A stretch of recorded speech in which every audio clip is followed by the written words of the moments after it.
Welcome to episode 51 of the Cashflow Connections podcast. Our topic for today is speculating versus investing. Our guest for today has an extensive background in business and entrepreneurship and has invested in a variety of different investment vehicles, including a significant amount of multifamily apartments. Through the years, he has had a lot of experience in different risk profiles as well. Everything from very highly speculative investments to fairly stabilized value-add focused investments. So in the interview today, we're going to discuss one of our guests' most speculative investments, which involves drilling for oil and gas. And if you haven't invested in this asset class, it's very interesting. It has its own completely unique set of risks, and the risks aren't necessarily associated exclusively with the things that you may think. There's its own nuances, it's its own ballpark, basically. We're also going to discuss a ground-up development, which was in a highly volatile market, which also was very reliant on the price of oil. Now, I don't think they fully realized how significantly that this investment relied on the price of oil going in, but I think the results really speak for themselves. And then as the conversation starts to transition away from some of these past challenges, we start to discuss more favorable risk-adjusted investments and where our guest really sees the opportunity. In fact, we have a lightning round where we go through some of the major commercial real estate asset classes and what our guest thinks of each of them. And I think he really nails this section. It's definitely worth a listen.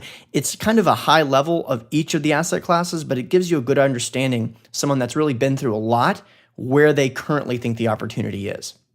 Also, if you don't yet have an account with Cashflow Connections, you are missing out. We just decided to keep our mobile home and self-storage offering open on a rolling basis. So if you're tired of seeing that capital sitting in your bank account, not earning a return, or if you're tired of seeing that capital sitting in a self-directed IRA, worst of all, make sure to go to cashflowconnections.com and create an account. We have a highly diversified mobile home park and self-storage fund that's available right now. I have done a lot of research on this topic, and I have found it's very challenging to find a better investment vehicle than mobile home parks or self-storage. With self-storage, obviously, you get the value-add potential by increasing rents, of course, adding ancillary income, but you also have the capacity to conduct capital expenditure. So you have the ability to expand the property. You have the ability to convert standard units to climate-controlled units. And then with mobile home parks, of course, you have a highly fragmented business, a lot of mom-and-pop owners, and a really sticky tenant base, meaning that you can raise rents very effectively. And because of the fact that there's a lot of mom-and-pop owners, a lot of properties out there are not appropriately run and the rents are not as high as they should be. So you can raise rents aggressively, especially since you're on monthly leases. So if you're interested in investing in our mobile home and self-storage fund, make sure to go to cashflowconnections.com. You can actually access the fund within about 20 seconds of creating an account because it is a 506C offering. So make sure to go to cashflowconnections.com, create an account, and I hope you enjoy the episode. How's it going, everyone? Our guest for today is Paul Moore, who is the founder of Wellings Capital. After graduating with an engineering degree and then an MBA from Ohio State, Paul started on the management development track at the Ford Motor Company. After 5 years, he departed to start a staffing company with a partner, and then 5 years later, they sold the company to a publicly traded company for more than $2.9 million. Along the way, Paul was a finalist of the Ernst & Young Michigan Entrepreneur of the Year for 2 straight years. He later entered the real estate sector, where he completed 85 real estate investments and exits, as well as appeared on HGTV's special real estate episode. He also has a significant amount of experience in the multifamily sector, something we're definitely going to talk about today.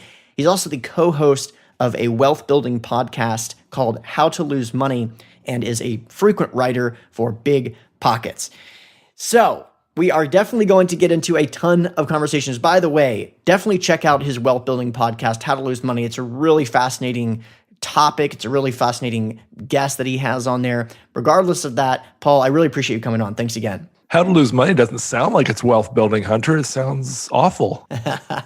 Well, it's just one of those things where a lot of podcasts out there are focused on the upside, right? But you don't really learn a lot from the upside. You don't really learn a lot when you're just knocking out of the park. And I think that one of the great things that podcast brings to the table is having really some introspection, some looking in the mirror moments, and what did you learn when things were tough? I mean, we can actually start with that. What actually made you want to start that podcast and focus on some of the more negative components of investing? Well, I used to go to this conference. It was actually a father-daughter conference with my daughter, Hannah. And we went 7 years in a row. And the speakers at this conference were heavy hitters. Some of them were entrepreneurs, business people, but they were fathers first and foremost at this conference. And every year they talked about all their successes, all their wonderful family things, all the great things about their kids. And I knew that these folks had struggles because I'd been around long enough to know that everybody's had problems, everybody's had failures, and they would never talk about it. And one year, somebody said, "Hey, please tell us about your struggles and problems." And it was a panel discussion. They all looked at each other like a deer in the headlights and were like, they didn't know what to say. And it was so discouraging. So year in and year out, I would write my comments at the end of the conference and say the same thing every year. You guys have got to, there's people sitting around our table saying, "I could never be like them. I'm just going to give up now." Right. But that's not true. And so if people can look at someone who's really successful and realize they have the same struggles, same problems, same pain, same fears that we all do, that they could be encouraged. Hey, maybe I can do this. And so that's why we started the podcast, because we wanted people to know they're not alone. And I just had such a great time interviewing over 120 people now and learning about what they went through in the past and how they got through these failures to the successful points where they're at today. Yeah, I really like it, and especially since it's not the kind of thing where, what are your weaknesses? And you say, well, my weakness is my just hyper attention to detail, stuff like that. No, this is like actual struggles that have cost people real dollars. And I've been a guest on that program, so I'll actually link to that program in whole, and I'll also link to the episode that I was on as well, because I really was happy to come on and talk about some stuff that most people don't provide the opportunity to talk about for a variety of reasons. Yeah, and that was one of my favorites. Thank you so much for being on the show, Hunter. Yeah, I appreciate that. So, I definitely want to talk about your perspective about investing. I really respect the way that you look at the game and think about this stuff. But before we even get into that, let's talk about your background before you really got into the alternative investment space, and then what course of action really led you into the real estate sector as a whole. So I have an engineering degree, and the engineering degree was in petroleum engineering, which sounded like a good idea at the time. But when I went for my summer job, they were saying how, it was actually in the Rocky Mountains, and they said oil prices could drop below $15 a barrel and we'd be okay. Well, they proceeded to drop to $12 a barrel. And when I graduated, the 90 or so graduates got a total of 7 job offers. I didn't even apply for a job. I just realized at that point, if it's this volatile, I don't want to depend on this only. So I got an MBA and I went to Ford Motor Company. Like you said, I loved working at Ford, but I always kept trying to start side businesses. I mean, I was working in the evenings trying to start an oil change shop near Detroit.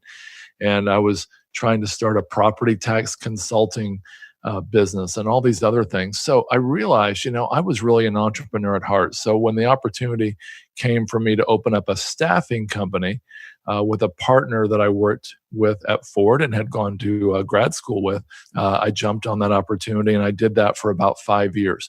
Now, Hunter, a lot of your audience probably thinks it sounds like a glorious idea to sell your company and semi-retire at age 35. I did it and it was miserable, for me at least. I was a high-energy entrepreneur.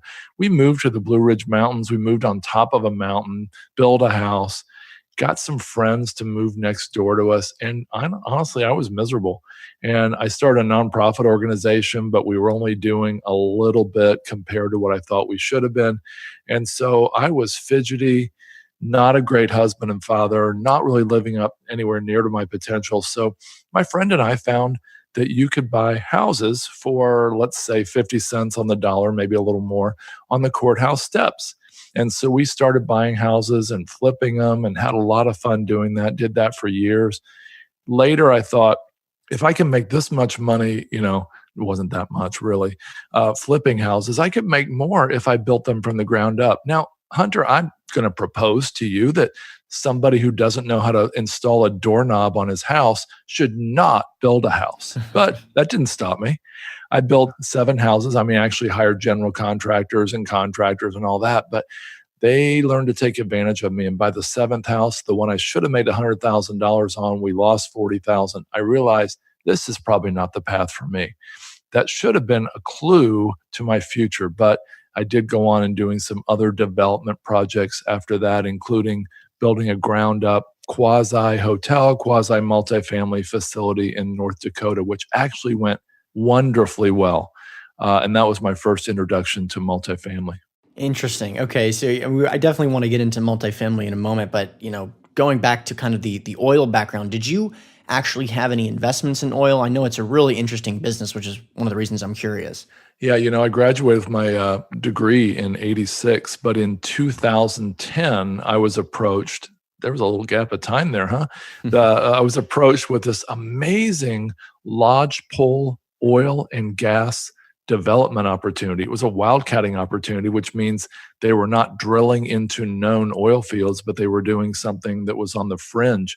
And the chance of basically, it was like drilling in a football field with a pin and hitting a Coke can that's buried, 10 feet underground. The chance of hitting that Coke can was very, very low. Hmm. And so people had been speculating about finding these lodgepole reefs, as they called them, in North Dakota. Well, this guy and his geologist friend had figured out a way using satellite imagery and then some other geo mapping to find these domes where there was like up to 5 million barrels of oil in one spot. And so they had studied 5 other successful hits where they had hit on these reefs, and they all shared these characteristics. They identified 2,000 of these lodgepole reefs where they could get up to 5 million barrels of oil each. And they leased almost all that land in southern North Dakota. Now, the Bakken oil boom might be familiar to some people, but this wasn't the Bakken. This was in the exact same region, the same counties as the Bakken, which was a sure thing using horizontal drilling. We invested with him to actually lease up more land. And our group of guys put in a little over $1 million. And it was a complete flop. Here's why. He hit right on the top of the reef 6 out of 6 times, which again is like hitting a Coke can in a football field blindfolded. But he hit them all, but he couldn't produce the oil. And he spent years and years pulling his hair out. This guy was a very well-known attorney in Florida, top 10 attorney in the U.S., according to Wall Street Journal. And he moved to North Dakota with his wife, built a little apartment for them out of a former bank office. And he moved there to give his entire life to this. And he has given years and years and years of his life to it. And it was a complete failure. And it's frustrating because he did figure out how to identify these reefs. Wow. I have to ask the follow-up question. What was the major problem with being able to get the oil out of the ground or actually produce the oil, as you say? Well, he was hitting the oil, like I said, and they were able to geologically go down and realize, yeah, he hit it perfectly. And they were doing what's called a swab test, and they were checking the oil was down there, but something to do with the tar that was in these particular types of oil well prevented them from producing the oil. The guy is a super honest guy. I completely trust him. We went to see him many times, and I'm still hoping he'll figure it out.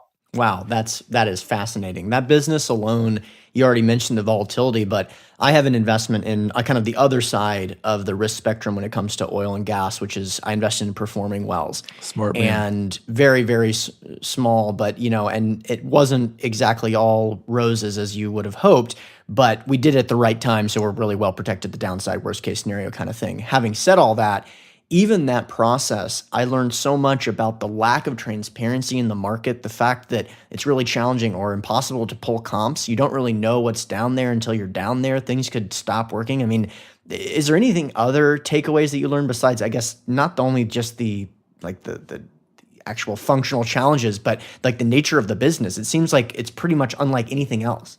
I could tell you lots of stories. I'll tell you one. I mentioned that my now friend, the attorney, become oil and gas hopeful tycoon. He actually, by the way, if he would have drilled all the leases he had, he would have become the wealthiest man in America.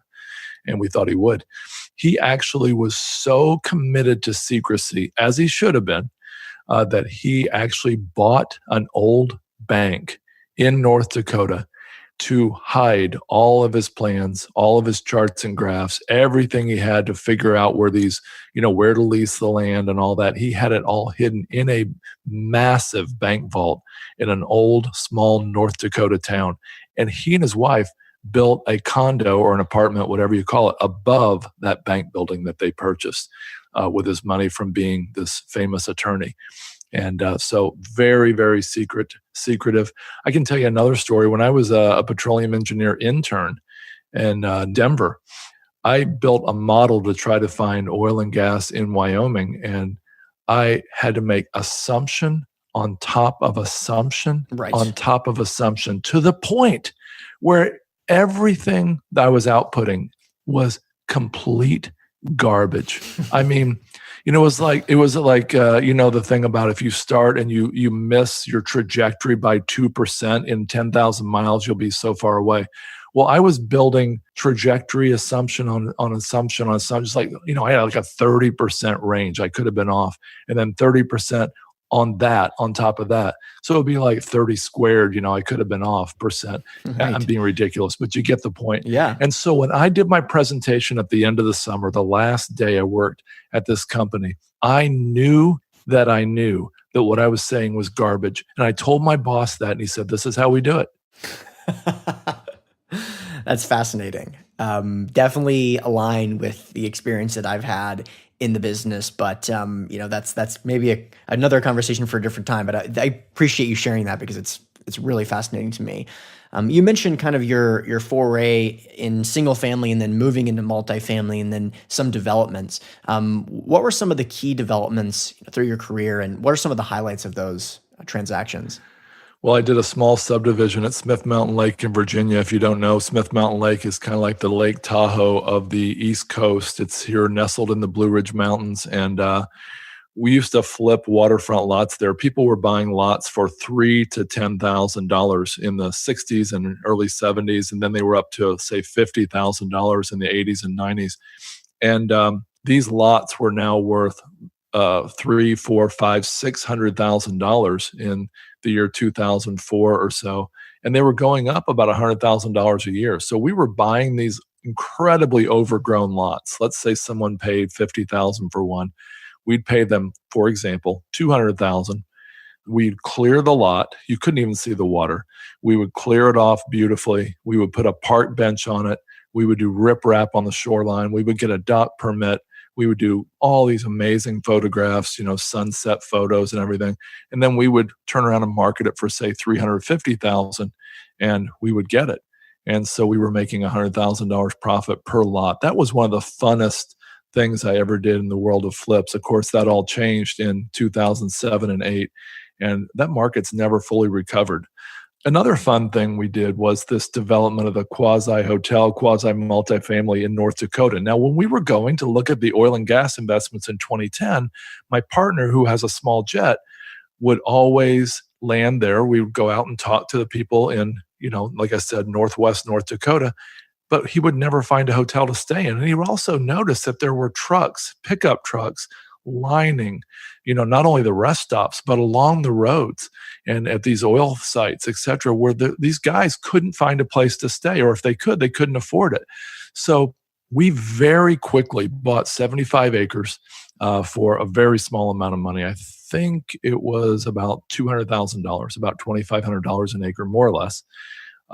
And we built a multifamily / hotel facility, and we did it really nice. We did some granite countertops, nice cabinets, nice everything.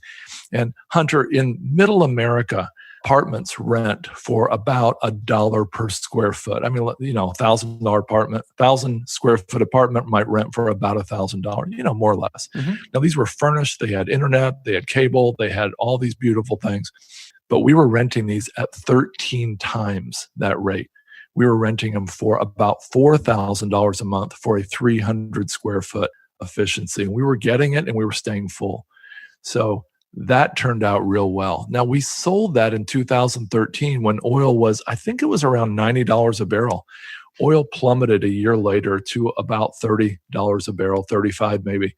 And I realized at that time, for like the 10th time in my career, that taking these high risks, taking these high gambles was very something I did not want to do anymore. Kind of like when you talk about the Greek bond crisis. Do you really want your whole financial future based on, in my case, the oil prices in that area?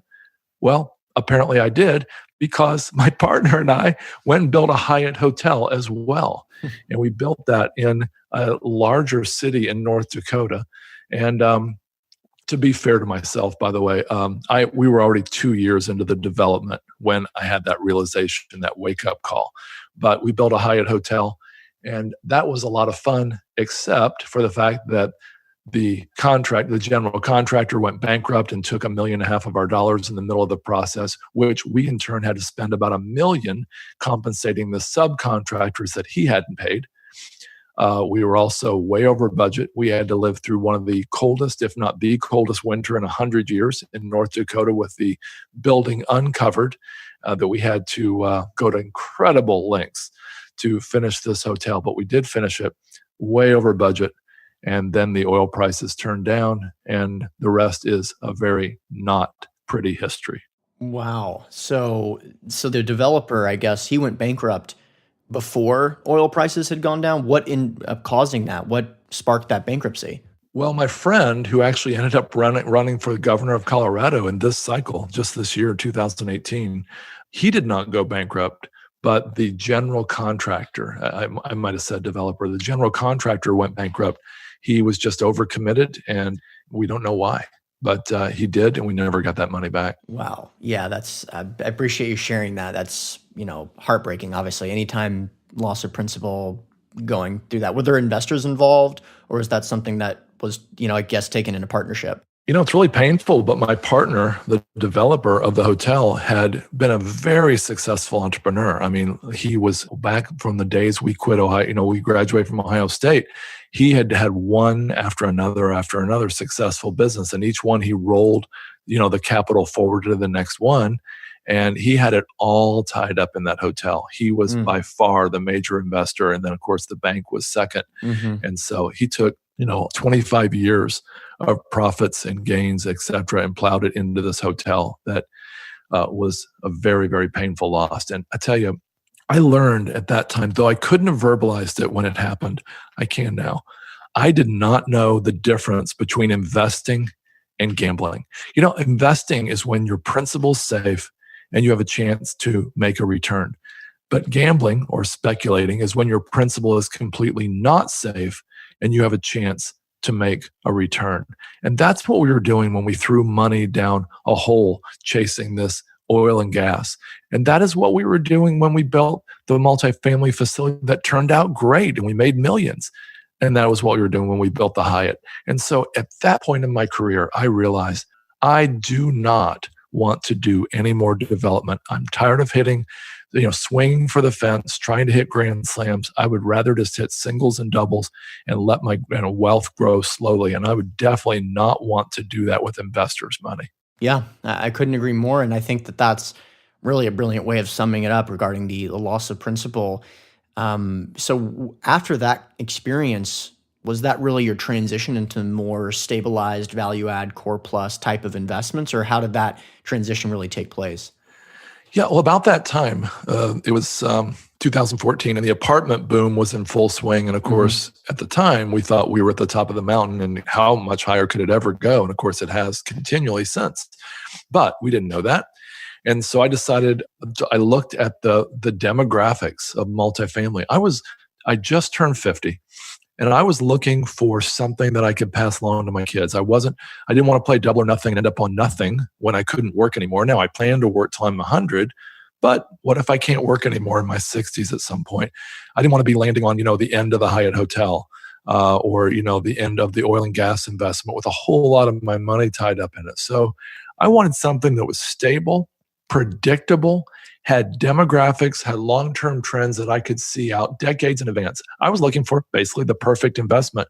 And I felt like Multifamily was that. And there's a lot of reasons for that I could go into, and I still love multifamily as a great investment. I wrote a book on it. I called it The Perfect Investment. But I mean, would you like me to go into a few of those reasons? Yeah, absolutely. What was drawing you into that sector in particular? So, first of all, home ownership in the US had skyrocketed from 1995 to 2005 or so because the government thought it was smart, and they thought they were, I guess, wiser than the market, and they tinkered with it to the point where a lot of us remember anybody who could fog a mirror could get a mortgage. And a lot of people shouldn't have been getting mortgages, but the home ownership rate skyrocketed from about 64% to 69.2% by 2005. And then, of course, we all know what happened between 2006 and 2011. It plummeted and it dropped down to about 63%, which is closer to the historical norm, by the year 2015. Now, every drop, every 1% drop meant a million new people, a million new renters into the renter pool. So more renters at the same time when virtually no new development was going on meant a supply and demand imbalance. And so from 2000, let's say 6 to 2000, let's say 16, there was a great imbalance, and there were a lot more renters entering the renter pool than there were new apartments, which translated to higher occupancy, higher rents, but it also meant a whole lot more people chasing multifamily. But the question is, what are the three major drivers, and I'm always looking for three, that underlie this market? Number one, you've got the smallest group of renters in the US, and that's baby boomers, born between 1946 and 66 or so. Those folks are the smallest renter group, but they're the fastest growing group of renters in America. And statistics say that when they give up their home and they begin to rent, they'll likely never own a home again. The second group is millennials. Now, millennials, by and large, have record student debt. They don't see the purpose in signing up for a 30-year contract to be tied down to a seemingly overpriced home in one location, when perhaps next year they want to chase new job opportunities, new friendships, new fun in another part of the city or another part of the world next year. So millennials, by and large, are large, very significant component of the renter pool. Some of them are going back to home ownership now, but of course, by and large, there's still more renting than there are owning. And then the third group is immigrants. Immigrants, by and large, rent more, and they rent for longer than folks that were born in the US. And they're playing a continually increasing role in US demographics. So those three groups are allowing us to look down the road and see that multifamily is going to be a really high demand resource. It's evergreen. People always need a place to live. And it's just something that I really wanted to get into, and that's why I did. Within the multifamily sector, what markets or geographic locations are you most particularly focused on? So we look at about 22 different metrics, which I won't go into, but I'll say that we're looking for a positive net population migration. We're looking for low unemployment. We're looking for a diverse economy. We're looking for places just generally that people are moving to. And so we're looking at places like San Antonio, Dallas, Atlanta, Charlotte, Greenville, South Carolina, Raleigh, Durham, places that are, like I said, they hit most of those 22 metrics. And those are the places we like. Unfortunately, a lot of other people do too. Mm-hmm. That kind of brings me to my next question, which is, how active are you able to be right now, given where cap rates are? We're seeing interest rates rise significantly, or at least it's making an impact on the overall return profile of the opportunities. What's your perspective on the current state of the multifamily sector? I did a letter to my investors in May, and I said, sorry, I've failed you, but here's why. We're just not willing to knowingly overpay for a multifamily asset. And so the question that I asked myself is, well, why is anybody buying? People are obviously buying multifamily. We're getting in bidding wars with people, or we're bidding on multifamily, and we will underwrite it to, let's say, a $10 million value. And these properties will get bid up to say 11 or even $12 million. How can that be? And so I told my investors, I believe there are about 5 reasons people might be willing to overpay for multifamily. And I'd love to hear your perspective on this, Hunter. Number one, they might have international money who has other motives. I talked to a large Chinese investment group, and they said, our investors are willing to buy multifamily and hotels, et cetera, in the US just to get their money out of the Chinese currency into the US dollar because they believe in the long-term strength of the US dollar. And they would actually be willing to have a zero return on that multifamily asset if they just got out of the yuan into the US dollar. Hunter, how can I compete with that? A zero return. That's one. The second one would be 1031 money. People are having record profits on the sale of their commercial real estate assets, and they are 1031 exchanging in to other properties. And of course, they get in that 45-day window, and they might panic in some cases, and they're willing to overpay just to not have to pay the tax. A third reason would be people with self-directed IRAs. People with IRAs are sometimes a little less critical on the investments they make, and sometimes they might be willing to overpay a little bit. A fourth issue is the fact that there are so many people in apartments now. There's so many people chasing multifamily that some of them are newbies, and some of them have been trained in ways that they don't even know they're overpaying. They just want to get in. It's kind of a frothy market, to say the least, and some of them jump in unknowingly overpaying. The fifth way, I'm really sorry to say, is that multifamily syndicators actually make a profit. They actually make fees on the multifamily assets sometimes, whether or not their investors do well or not. And so, there might be acquisition fees they get a part of, or they get all of. And there may be other fees along the way. They might even make a property management fee, and they get paid for that asset management fee as well, whether or not the investors do well. And so some of them are just knowingly overpaying because they want to be in and they want to keep making money, and they're hoping appreciation will cover over a multitude of sins of the lack of cash flow. Yeah, I agree, particularly with the international money being hard to compete with. I mean, the number is in the trillions of dollars, and a lot of it is going to California.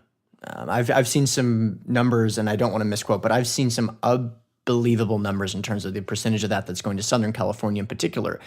There's also a lot of that money is going to Toronto. And so you're seeing these massive bubbles in the hundreds of millions of dollars of extra equity, which is multiplied usually by 3 or 4 because you're using leverage. Right. So it's no joke. And part of that with the syndicator, there has been some significant changes in the real estate sector, the private equity sector over the last, let's say, 6 years or so since the Jobs Act. So the access to capital for these deals, particularly multifamily because of the popularity, there have been an increased amount of access, more normal everyday accredited investors because of the change in those securities laws, which have really popularized the investment class as an alternative investment to stocks, bonds, and mutual funds. So I think that you're definitely on with all those points, and I think that the crowdfunding space is also impacting that space. So I appreciate the kind of the highlight there, and it's fascinating. I've talked to a lot of multifamily companies. They're all remaining active because I think that it's their duty to their investors to remain active, to look at properties, to allow their legacy investors to continue to at least reinvest. But they're all focused on the downside. If they know what they're doing, that's the entire question, is focusing on the downside. So I'm definitely sympathetic to a lot of those points there. Yeah, absolutely. Actually, I know that you've invested in a lot of different asset classes, so I kind of want to do a kind of a lightning round. I'm interested to hear where your thoughts are on the current state of a couple asset classes. So I'm going to run through some asset classes, and I'd like to hear maybe 2 to 5 minutes or 2 to 5 sentences, whatever you think is appropriate in terms of these different asset classes that I'm most interested in. Sound good? Okay, I might not have opinions on all of them, but I'll tell you what I do know. You can pass if you want. Okay. So we covered multifamily pretty extensively. What are your thoughts on retail, on the retail sector, shopping malls, et cetera? I don't think it's any surprise that I would say that my current risk profile, my risk appetite would not include retail because I don't know what's going to happen. I know a strip center in a town near me is converting right now to self-storage because they can't fill it up with retail companies. So I like a lot of other people, I just went to a IMN conference in Rhode Island, and like a lot of people, I'm very wary, and I personally would not invest in retail. Assisted living. Supply and demand, just like everything else, is really favoring an increase in assisted living. The insurance that's available now for older folks and the number of people that are moving into that age range. I mean, I'm not one of the very youngest baby boomers at 54, but baby boomers are up to, I believe, 72 years old at the time of this recording.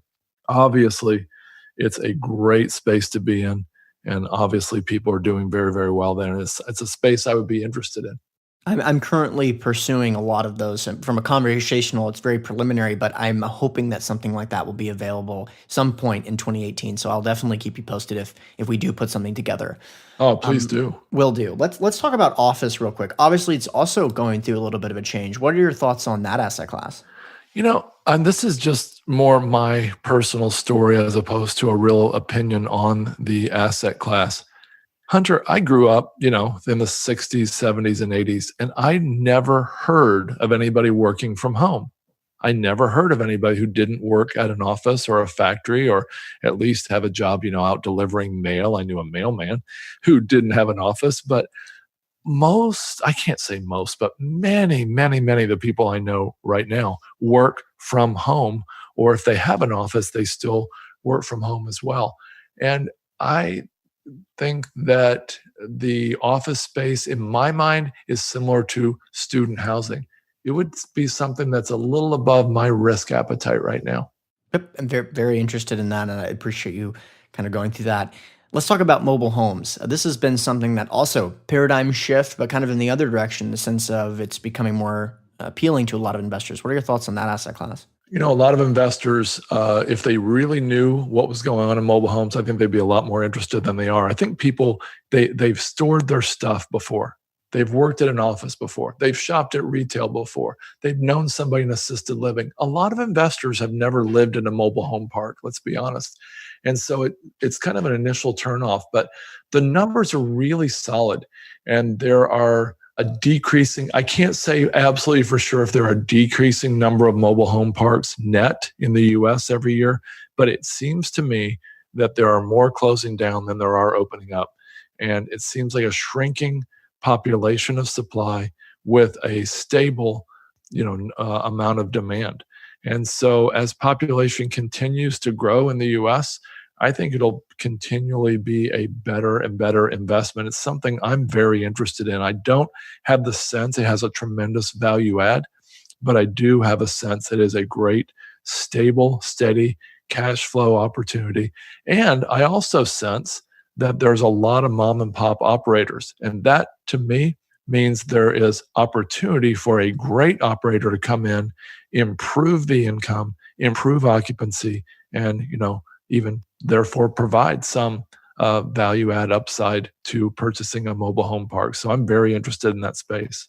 Agreed. It's actually plays nicely with the same demographics that are going with assisted living. Assisted living catches the higher end of that in terms of income, and mobile home parks are well positioned to kind of catch the lower end of that same demographic shift that's taking place. Let's talk briefly about self-storage. What are your thoughts on that asset class, and where do you see that going forward? Well, I mentioned the mom and pop operators. Self-storage has 53,000 or more facilities across the US. Now, that's like the same as McDonald's, Starbucks, and Subway restaurants all combined. Yet about 40,000 of those are run by independent operators or mom and pop operators. And there is, at the other end of the spectrum, there's the public storage, which has 7 or 8% of the market, and about 10 other companies which have a 1 to 1.5% of the market each. That leaves about 80% that are run by these mom and pop operators. And then the jump up to the REITs. There's a gap in there for a great operator to come in, buy from the mom and pop, stabilize it, add things like U-Haul, more point of sale items, do some procedural changes like adding admin fees, late fees, etc., and dramatically increasing the income and increasing, basically doing a value add, and then potentially being in a position to sell that operation to a REIT later on. What I love about self storage is this: if I raise my $1,000 rent at an apartment by 6%, that tenant who thinks they're going to be there for 2 to 3 more years, they may move over that $60. If I have a $100 storage tenant and I raise that rent by 6%, they're probably not going to take a Saturday, a friend, rent a U-Haul and move all their stuff out down the street to save $6 a month, especially because of this. Most tenants in that space have an impression that they're only going to be there for a short time. And so they think, well, I'm going to go sell my stuff on eBay, or I'm going to take my stuff off to the garbage dump within a few months. I don't care about the $6. So there's an opportunity to raise rents if you're a great operator. Yep, agree completely. We share a lot of perspective on both of those asset classes, mobile home parks and self-storage. And I think that the combination of the fragmentation of the business, the sticky tenant base, the lack of real competition in terms of where else are you going to store your stuff if you want to keep it, where else are you going to live if you can't afford an apartment complex, then you're just not really all favorable for the investors. But now, having said all of that, what would be, if you received an email that said, this is just a great investment, you jump out of bed, you want to get to your computer, you want to call the investors, et cetera. What is in that email? What's the type of investment right now that makes you jump out of bed? Well, for me, it would be, at this point in time, even though we're a multifamily company, Wellings Capital is a multifamily investment firm, we are finding, with the lack of deals, we're finding that we are trying to we're trying to identify fantastic operators in the self-storage space that we want to invest with. And so a great deal to me would be one where perhaps it was built in the 70s when land was cheap in an outlying suburb, and then the city in that area has grown out to encompass that suburb. The property is the self-storage property is maybe a little worn out, a little old. Maybe they have an extra acre or two where they could, additional self-storage could be built. The lack of competition around it would be driven by the fact that the land in that area has now gone up through the roof, and additional competitors will be hard pressed to buy neighboring land. And this would be a company where, like I said, they don't have the U-Haul component. They're not maximizing rents. They're not maximizing occupancy, or maybe their occupancy is 99%. They haven't raised rents in a long time. But that would be an opportunity for me where there's a value add component, but it's already throwing off an average healthy cash flow, say 5 to 8% to the investor. Love it. Yeah, I'd love to participate in that one as well. One of the things I mentioned in your bio is that you frequently are a writer on BiggerPockets, and that's actually complete understatement. There have been several times where I later in conversation found out that you were the author of articles that I've been talking about for quite some time. So this is the reason this sticks with me, is that something that's really affected me in the way that I think about business and growing my investor base, et cetera, is kind of your strategy when it comes to lead acquisition and investor acquisition. Could you talk briefly about how you think about that and what really motivates you to write all those articles, et cetera? Oh, well, thank you so much. I really appreciate that. Yeah, so I really want to share with people the difference between investing and speculating.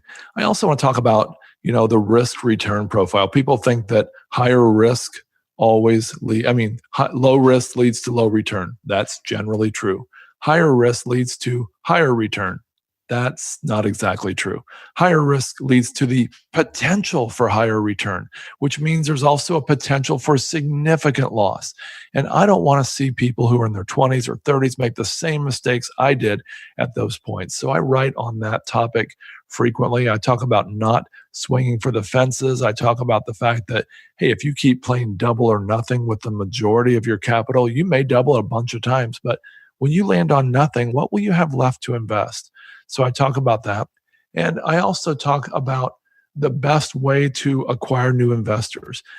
As somebody who's a little older and who's been asked to invest in all kinds of other people's deals, I notice sometimes when I just feel completely repulsed and turned off and don't want to invest, but I couldn't put my finger on why. And quantum physics is showing us all kinds of things. There's a great book by Dr. Caroline Leaf called Switch on Your Brain that talks about brain science. I won't go off into that, but there's also a book that you know about called Blink by Malcolm Gladwell that says, well, we can make decisions in a split second. Hunter, our brains do is it 40 or 400 quadrillion operations per second? And so we can tell if someone is lying, but our brains try to override it. And that's the problem, especially with men. We say, well, that doesn't seem totally right, but look at the profit potential. And that was true actually in that oil and gas deal. Now, though that operator was completely honest and integrous, and to this day, I believe in him, there were things that didn't add up completely with one of the other guys involved in that operation. And, if I would have followed my gut, I would have walked away from that deal, but I didn't. And so I try to talk to people about not following their brain, not just using their logic, but following their gut. And I think ladies in general have much better intuition than men. So if you're married, listen to your wife. It's really good advice. And I heard that advice the first year I was married. I wish I would have listened to it more often. But back to chasing investors. I think investors get really turned off when they feel chased, when they feel pursued, when they feel sold to, as if somebody is desperate and really needing their advice. And especially people with a lot of money, because they get pitched all the time. And so the analogy that I like to use is if you're up north, and this analogy is a little silly at some point, you'll see in a minute, but if you're up north and you love salmon and you really want to make your living or, survive off salmon, you can become a spear fisherman. You can learn to sharpen spears, you can make them, you can learn to throw them really accurately, and you can stand at the edge of a dark lake and just hope that a large salmon will swim by, and just hope that your aim is right, and just hope that they won't take a right or left turn and you'll miss. And that is one way, and you could survive doing that. But another way, and I think an obviously better way, would be, and this is where the analogy gets silly, you become a grizzly bear. You stand in the waterfall, and if you go on Google Images, you can just put in waterfall grizzly bear or something like that. And these grizzly bears stand there with their mouth wide open, and literally these salmon who are jumping at the waterfall just jump right into their mouth. And when I heard that analogy about 2 years ago, the light bulb went off for me. I just realized, yeah, that's me. I want to be, well, I wasn't me at the time, but I want to be a grizzly bear standing at a waterfall and letting people come to me so I don't chase them. And yesterday I had an investor call me with I think it was $400,000 or so to invest. And, he seemed a little puzzled because I wasn't talking about investments. I was asking about his family. I was asking about all these other things. I wasn't chasing him. I genuinely, seriously was interested in his family and his job and his situation. And then later he's like, well, if I wanted to invest with you, what would I do? And I'm like, well, and so basically he got to the point where he was more interested because I wasn't trying to sell him on anything. I wasn't desperate. I didn't even have a place to put $400,000 right now anyway. But if I had, just being the grizzly bear meant for me, just talking with him, being interested in him, telling him what we do. And if he is interested, he'll come back to me. And so that's what I'm talking about with that grizzly bear versus being a spear fisherman. Yeah, I think that's brilliant. It's one of those things that you mentioned, you didn't have $400,000, you couldn't allocate it anyway.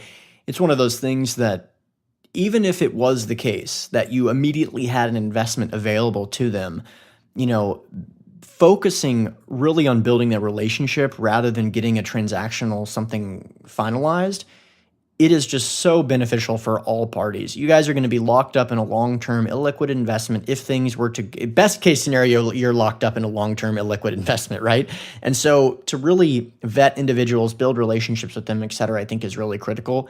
And it also makes everything go much more smoothly. Just a 15-minute, 30-minute conversation from there. So that's really important, and I really appreciate you sharing that. Two other questions before we go, and one of these is, I really like your perspective on investing. I really like your perspective on building relationships for the long term. Who are some of the individuals, or who do you really get guidance from? And this is a very interesting space where it's kind of fragmented. There hasn't really been a lot of consolidation in the alternative investment space. So where do you go to get some of those ideologies and big picture theses when it comes to relationship building, et cetera? Well, some of that comes from many people's favorite investor, Warren Buffett. Now, Warren Buffett might not be an investor in multifamily per se, or self-storage or mobile home parks, but Warren Buffett has all kinds of brilliant things to say in his 50 years of letters that we have online. If you haven't seen those, you can go find Warren Buffett's Berkshire Hathaway annual letter to investors. And there's one website, or maybe more than one, that has every one of those posted.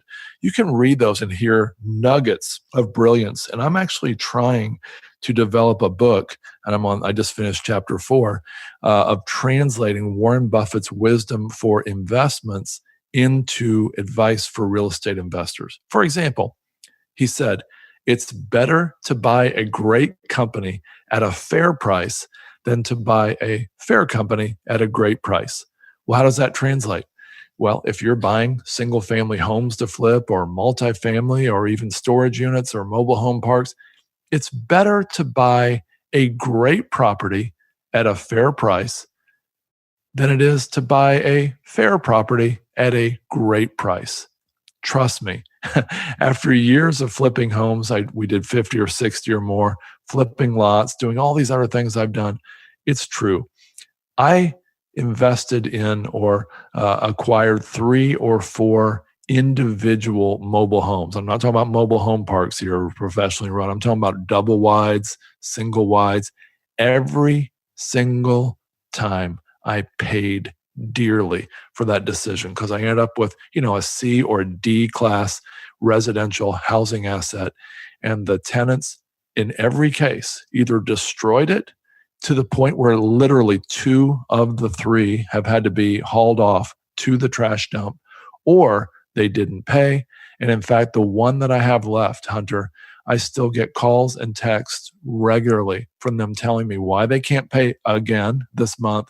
And, oh, can I borrow $1,000, please, to fix my transmission so I can start paying you rent again? So Warren Buffett has been a great inspiration in that space. There's a number of other books I've really loved, but that's one investor I love to follow. Yeah, I really appreciate that. And actually, what you're saying about buying a really great property at a fair price, I think that's definitely key. And something else that Ryan Smith from Elevation, he's been a guest on this program, mentioned, and this is something I've taken very serious as well, is, you hear all this talk about off-market transactions, and it's like, what are those, quote, great deals, those, quote, off-market transactions, which have most likely been shopped unless you're really a major player in whatever sector you're in? How much of a discount do you really think you're getting, right? And if that discount is really not that significant, especially even if it is relatively significant, buying a property at a reasonable market price and just completely out-competing the market in terms of management is vastly more significant than getting an 8% discount on a purchase price. And that is remarkable. Now, of course, you want to get both, but if you look at the math, if you play with it, multiply the property, the amount of savings that you're having by the cap rate, you're going to find that mathematically you would much rather buy the property at a market rate and really outmanage the competitors. Just wanted to add to that because it kind of tied in nicely regarding the conversation there. I would love to see that analysis, because although I have thought of that before, I've never seen anybody quantify it. So Hunter, that's brilliant. I love that. Yeah, I mean, I think that one of the ways to just look at it, let's say that instead of the property having an NOI of $50,000, or instead of having a gross expense of $50,000, it's just $45,000. So during the hold period, you're making that extra $5,000, but then you're also getting the back end as well because you multiply it by the cap rate when you sell. So that's really, Right. back of the napkin math. Back of the napkin math. That's how you're kind of getting to that. So, overall, I think this has been really fascinating. This is definitely one of those ones I'm going to listen to over and over again. Before we go, though, Paul, please let the listeners know how they can find more about your firm, some of the articles you've written, and what you do. All right, fantastic. Well, I've got a book called The Perfect Investment: Create Multi-Generational Wealth from the Historic Shift to Multifamily Housing. Well, I've had to ask myself, hey, is the perfect investment really perfect if I can't find any apartments to buy? And that's something that we're really pondering right now, but that still is the name of the book, and it's on Amazon. I also have a blog on Bigger Pockets, as you mentioned. The podcast, as you know, is called How to Lose Money. And my company's website is wellingscapital.com. You can reach me at paul@wellingscapital.com. Awesome, Paul. I really appreciate it. Thanks again. Oh, Hunter, it's been a great honor to be on your show. Thanks so much. All right, listeners, thanks for checking out the episode. As always, the contact information for our guest will be available in the show notes page, which is hosted on SoundCloud, iTunes, and Stitcher. Don't forget, if you want access to some of the free goodies that I'm talking about at the beginning of these episodes, like free ebooks, weekly investor emails, and articles about some of the most important investment-related topics, make sure that you have created an account with CFC because this stuff is automatically available. You can do this by going to cashflowconnections.com and signing up as an accredited investor. Of course, if you have any questions, feel free to email me at hunterthompson@cashflowconnections.com. Thanks again.